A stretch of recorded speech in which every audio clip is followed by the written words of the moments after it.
আমি একটা রিলেশন করতাম, তারপর আপনার ওয়াজ শোনার পর এগুলো বাদ দিয়ে দিয়েছি, কিন্তু ওই মেয়ে আমাকে কিছুতেই ছাড়তে চাচ্ছে না, ফোন দিয়ে সব সময় কান্নাকাটি করে।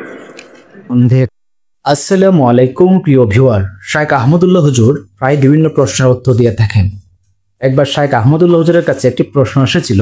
একটি ছেলের সাথে একটি মেয়ের সম্পর্ক ছিল। ছেলেটি শাইখ আহমদুল্লাহ হুজুরের বয়ান শুনে মেয়েটির সাথে তার রিলেশন ছিন্ন করে। সেজন্য মেয়েটি তাকে ফোন দিয়ে কান্নাকাটি করছে।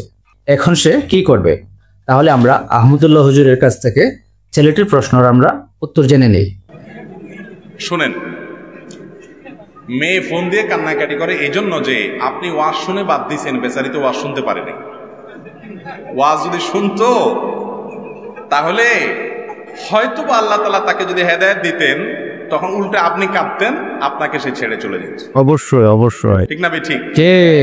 এখন ওয়াজ একা শুনছেন, যে ওয়াজের কারণে আপনি হারাম ছেড়ে দিয়েছেন, ওই ওয়াজটার ভিডিও লিঙ্কটা তারে পাঠায় দেন। দিলে ওইটা শোনার পরে সে বুঝবে ও এই জন্যই আমার ছাড়ছে। আর যদি আপনি বাটপারি করেন, মূলত একটা ছেড়ে আরেকটা ধরার যে চরিত্র আছে সেটা থেকে যান, আর আমার ওয়াজের ঢালি সাহেব ব্যবহার করেন, তাহলে তো সেক্ষেত্রে আপনার ডাবল মায়ের খাওয়ার উপযুক্ত। অবশ্যই। আল্লাহ তাআলা আমাদেরকে হেদায়েত দান করুন, আমিন। আমার এটা ঠিক, অনেক যুবকরা সরে আসতে চায় কিন্তু তার কম্বল তারে ছাড়ে না। অবশ্যই সে কম্বল ছাড়তে চায়, কম্বলে তারে ছাড়ে না। ভাইরে, লা তাআতা লিমাখলুকিন ফি মাসিয়াতিল খালিক, ইন্নামাত তাআতা ফিল মারুফ। আল্লাহর নির্দেশের বাইরে পৃথিবীর কারোর কথা আমি শুনবো না। এর নাম ঈমানদার, এর নাম মুসলমান। স্যাক্রিফাইস তো এখানে ভাই, ত্যাগ তো এই জায়গাটাতে। আপনি তাকে জানিয়ে দিবেন যে দেখো, কোনো বাটপারি চিটাই না, তোমার ছেড়ে আরেকজন ধরাধরি না, তুমি আমার জিন্দেগি, আমার খোঁজখবর নিয়ে দেখতে পারো। আমি হারাম ছেড়ে হালালের পথে আসছি, আমি লজ্জিত অনুতপ্ত, আল্লাহর কাছে ক্ষমা প্রার্থী। তোমার হক নষ্ট করে থাকলে তোমার কাছে ক্ষমা প্রার্থী, আল্লাহর কাছে মাপ চাই, আমি এই পথে যাব না। তুমি ভালো মানুষ হলে, তোমাকে বিয়ে করতে হলে অপেক্ষা করো, আল্লাহ তৌফিক দিলে নসিবি থাকলে হবে। আবার অযথা বাবা মার সাথে তেড়ামি করিও না, উপযুক্ত পাত্র পেলে বিয়ে বসে যায়।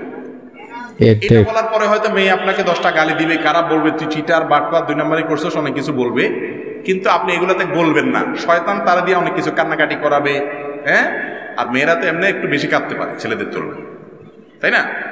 তো যেটাই হোক না কেন, কোন অবস্থাতে আর হারামে ফিরে যাওয়া যাবে না। আপনি ত্যাগ করবেন তো আল্লাহর জন্য। তার কান্নার কারণে আপনার মনে মায়া হচ্ছে, কিন্তু সেটাও আল্লাহর জন্য ত্যাগ করবেন। এটা তো স্যাক্রিফাইস, এটা তো স্যাক্রিফাইস। সে এখন হয়তো কষ্ট পাচ্ছে, এক সময় যখন একটা ভালো স্বামী পাবে তখন বুঝবে যে এই অমানুষের ছাড়া বরং আমার জন্য ভালো হয়েছে।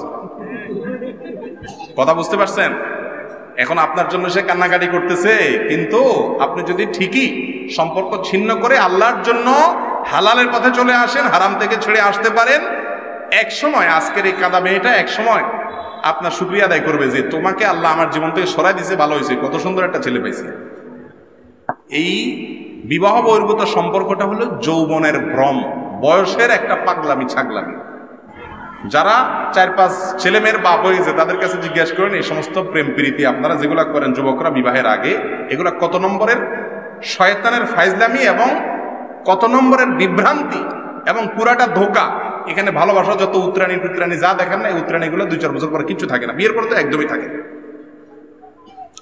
কারণ হলো আগে বাগে অসময়ে সব আবেগ নষ্ট করে ফেলা। যাই হোক, এই জন্য সে কাঁদতেছে, সে কান্নাকাটি করতেছে, অনেক সময় বলবে যে না তোমার ছাড়া বাঁচবো না, আমি গলা তড়ি দেবো, এগুলো সব বেশিরভাগই মিছা কথা।